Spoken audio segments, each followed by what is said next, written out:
It's just part of the current environment. You just need to be prepared for that. All of a sudden, it feels like we have exploded. Phones are going crazy, lots of online bookings. My team are flat out. I don't know if I can afford to recruit right now.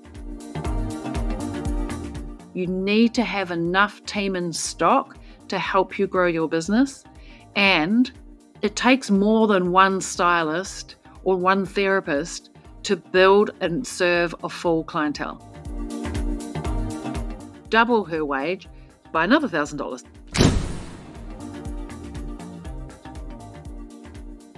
Your salon is experiencing sudden growth, leaving you feeling overwhelmed or even unsure on how to manage the surge. Well, you're not alone.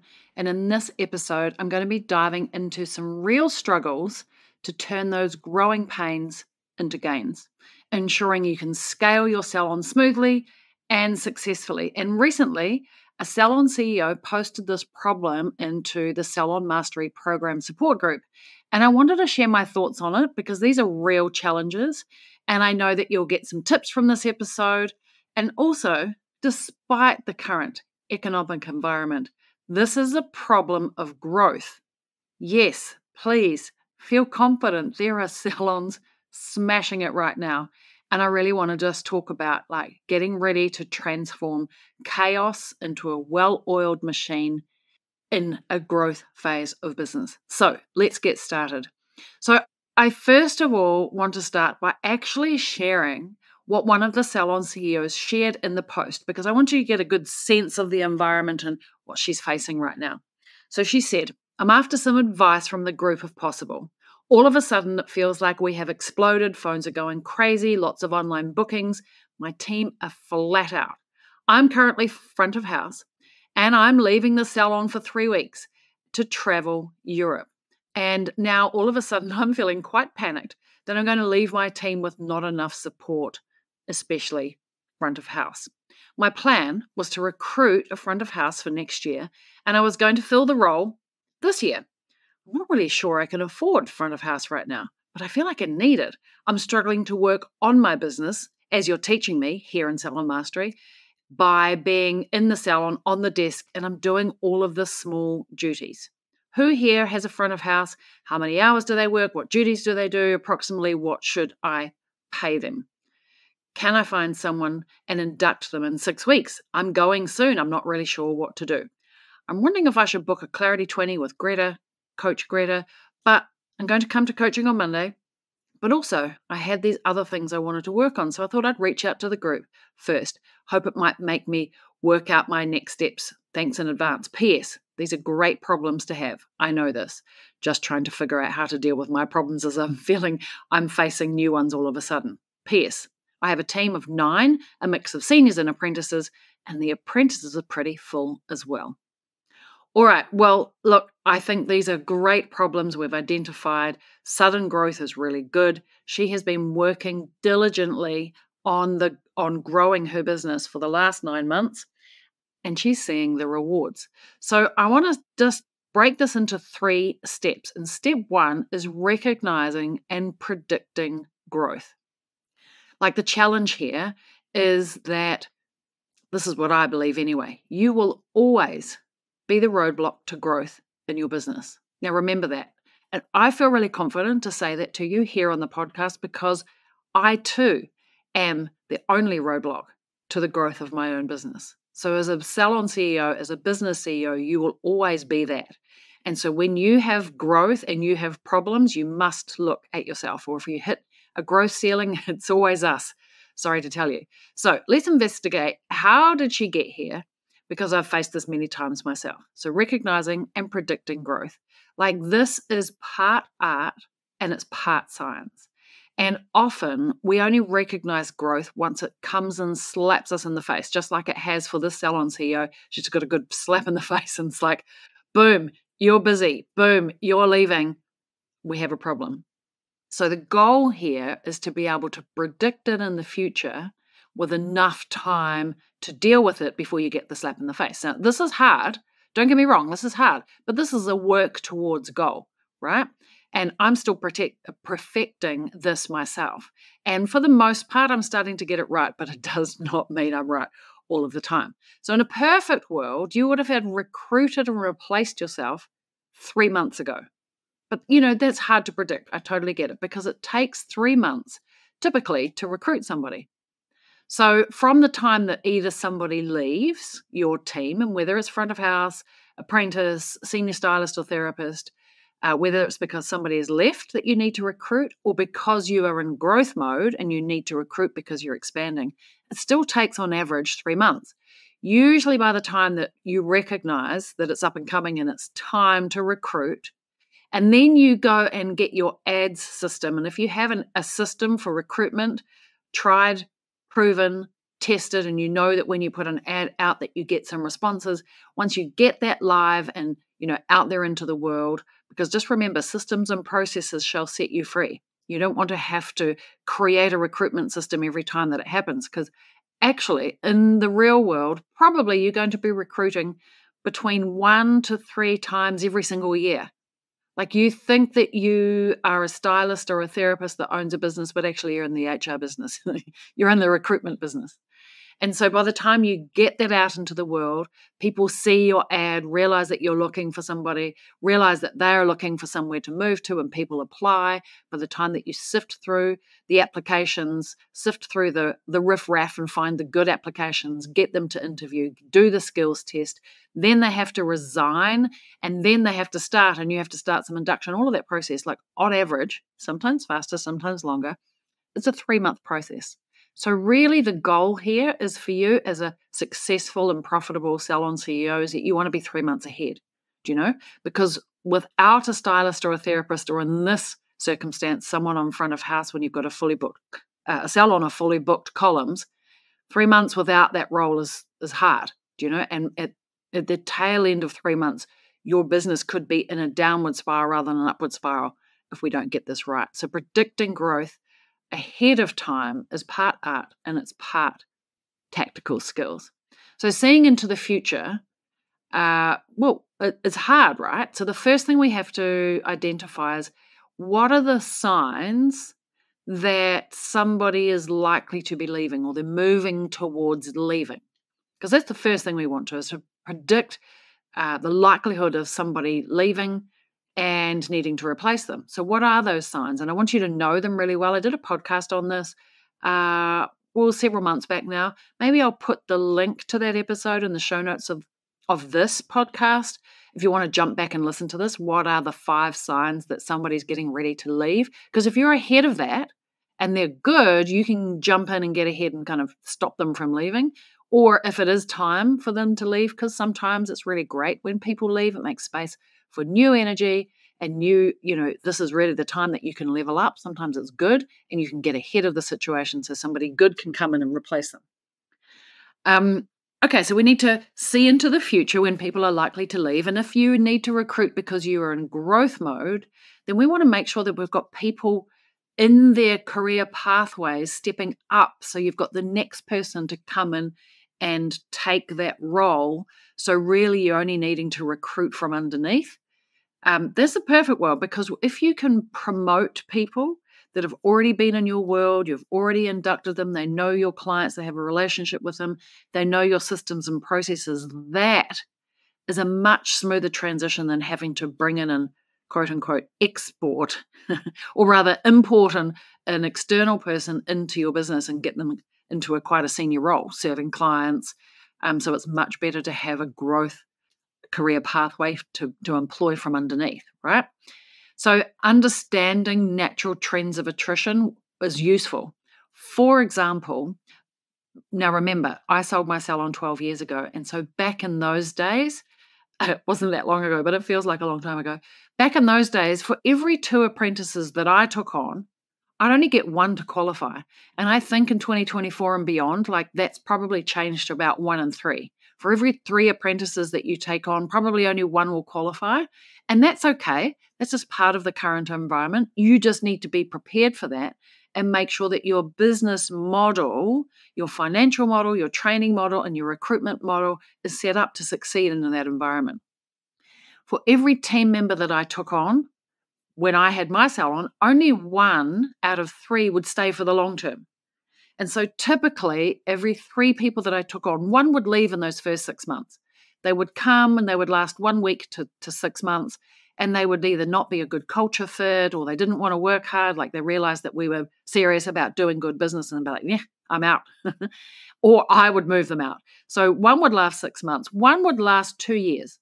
They would come and they would, get in and they would do some good clients, and then they would have a baby, move overseas, and just carry on with their life or whatever. So 1 would last 6 months, 1 would last 2 years, and the third would stay kind of 8+ years. Like, that was good. I reckon that's changed. I reckon it's 1 in 5. And that's fine. This is the reality of the current environment. We just need to adapt. That probably, 1 or 2 are going to stay for a short time, 1 or 2 are going to stay for 2 years plus, and 1 or 2 are going to stay for the long haul.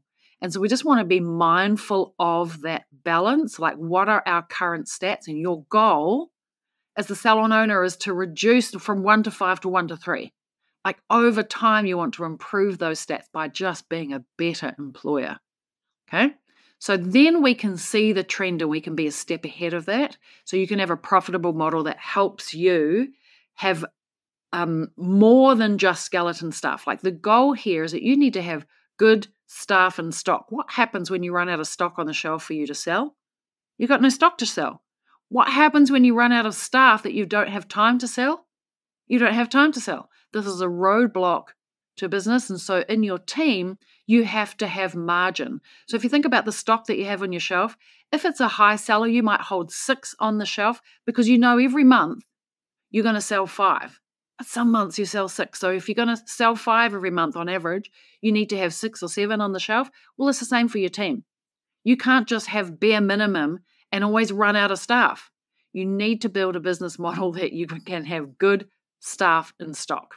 Okay, now that we've tackled that, I want to talk about affording a front of house or affording another team member, because it's a question I get asked a lot.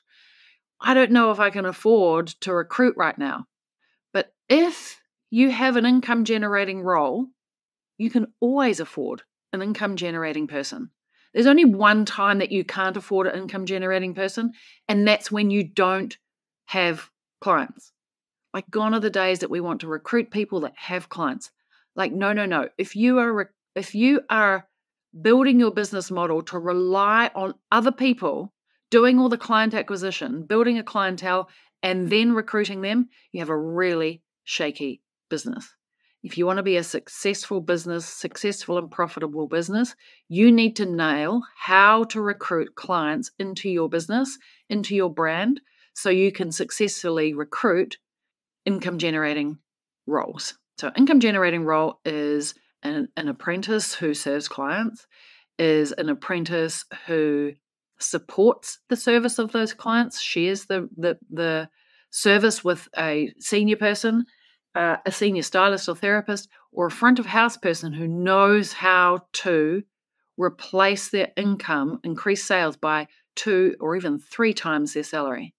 You can always afford an income generating role. Right, so you might just need to make sure that you can lead her to increase sales or to create sales that in the first 12 weeks are going to cover her wage.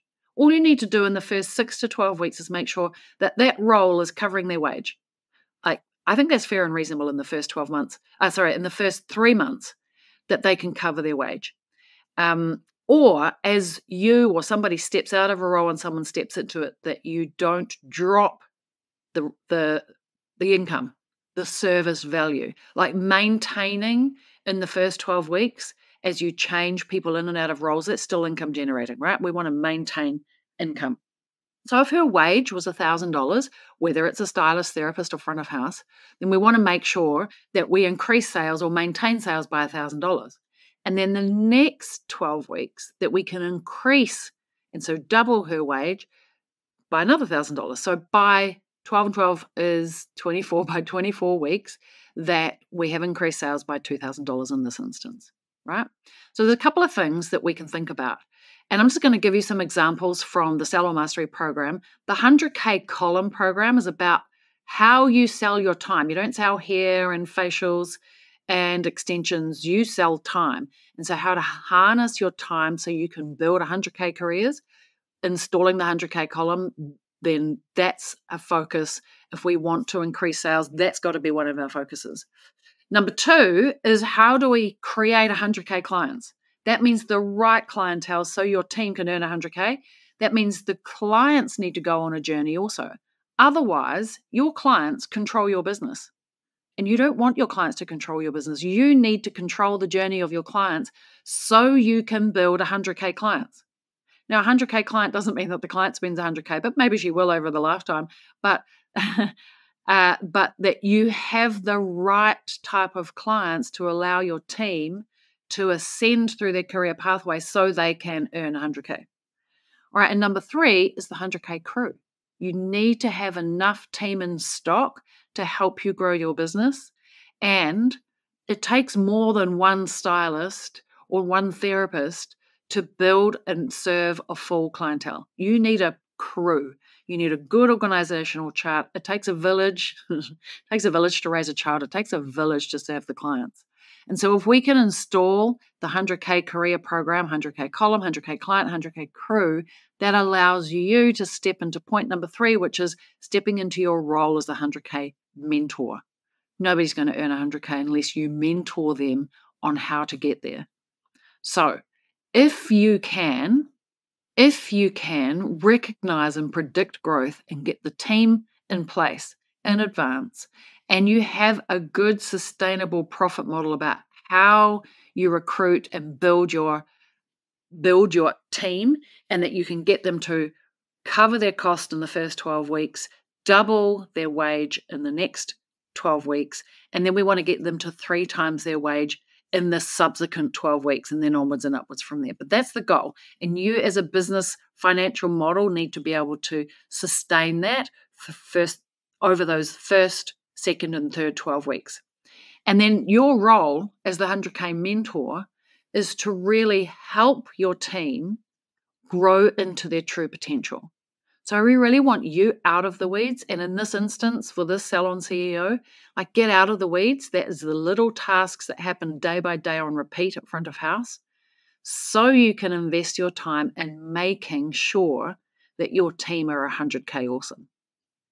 So if your role then is not front of house, is not being a stylist or a therapist, but it is being a 100K mentor, then this is where you'll get the growth, because you are the coach, the mentor. So the Olympics are on right now. Are you guys watching the Olympics? Like, it's so fun. Last night we just watched New Zealand in the rowing get a gold and then a bronze and then a silver all in one night. It was really, really exciting. And one thing I noticed is that the first person that those athletes hugged when they won, when they crossed the finish line, was their coach, was their mentor, the person that is leading them, that is right by their side, helping them win, showing them how to be better, giving them the steps, giving them the hacks to shortcut, giving them the motivation and confidence to keep pushing one more rep, one more step.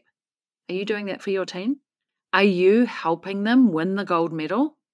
Or are you just putting them out there and just pay and pray that, that you recruit a good one, 2, pay them well, and then just frickin' pray that they're good and that they're going to go out there on the floor and do a good job? Because if you're paying and praying, then really your business is capped by the skills that either their mother taught them or their previous boss taught them. So your business is going to be capped by the skills that they have learned and that they bring into your business. But no, you just can't grow a business like that. You have to become the mentor. You have to become the coach to up-level their skill set so they can win the gold medal. All right. So I hope that your takeaways today have been the importance of predicting growth and planning your recruitment ahead of time, and then creating a scalable and profitable business model, financial model, to support your team's growth, and being ahead of that and understanding what it costs to invest in your people.